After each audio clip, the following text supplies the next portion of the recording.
Oi, aqui é a Gabriela e no vídeo de hoje eu vou te contar 3 segredos que deixarão seus bolos macios e fofinhos.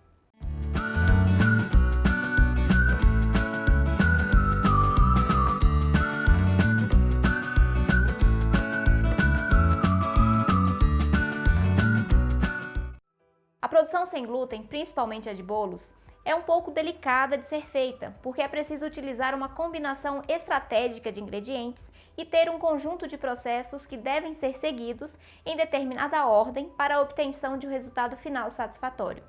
Durante os primeiros anos pós-diagnóstico, tive muitas dificuldades para conseguir acertar uma receita de bolo. Eu testava muitas receitas que encontrava na internet. Lembro que algumas pediam apenas farinha de arroz, outras apenas farinha de amêndoas e outras pediam 5 farinhas diferentes. Eu ficava completamente perdida, sem saber qual fazer e por que umas tinham tantas farinhas e outras tão poucas. Como eu errava muito e desperdiçava muitos ingredientes e dinheiro, comecei a pesquisar sobre as farinhas, sobre a interação entre elas e os líquidos das receitas e assim fui descobrindo muitas coisas que eu nem sabia que não sabia.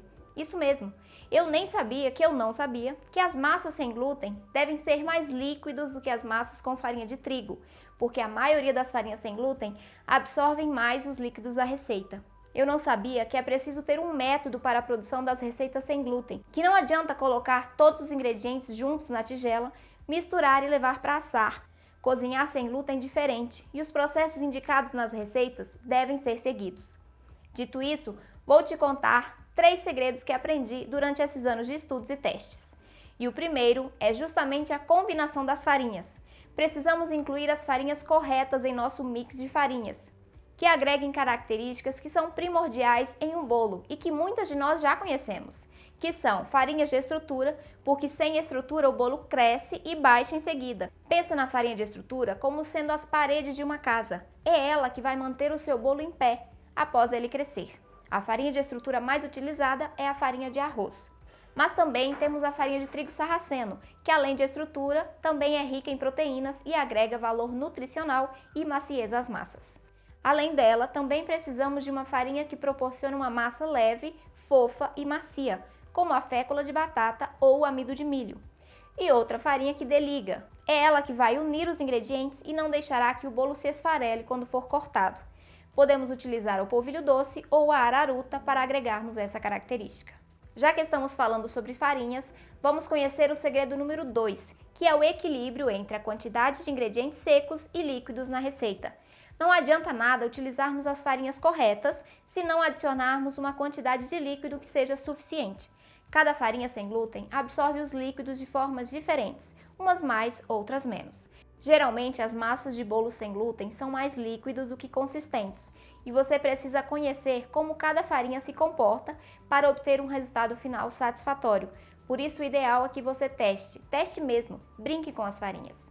Além, é claro, de observar atentamente a consistência da massa nas receitas ensinadas nos vídeos e, quando for reproduzi-las em casa, tentar deixá-las o mais próximo possível da consistência mostrada. Assim, com o tempo, você não precisará mais de auxílio, porque já saberá quanto de líquido determinada combinação de farinhas precisará para ficar com uma textura macia e úmida. Tratando de ingredientes, vou te contar o terceiro segredo, que é o uso de ingredientes que auxiliem na obtenção de massas úmidas, macias e fofas, como os ovos, que atuam proporcionando volume, leveza, maciez e estrutura, os leites vegetais com maior teor de gordura, como o leite de coco e o de amêndoas, que ajudarão na umidade, na maciez e na uniformidade das massas, e uma gordura, como o óleo vegetal ou a manteiga. O óleo vegetal resultará em uma massa mais leve e fofinha.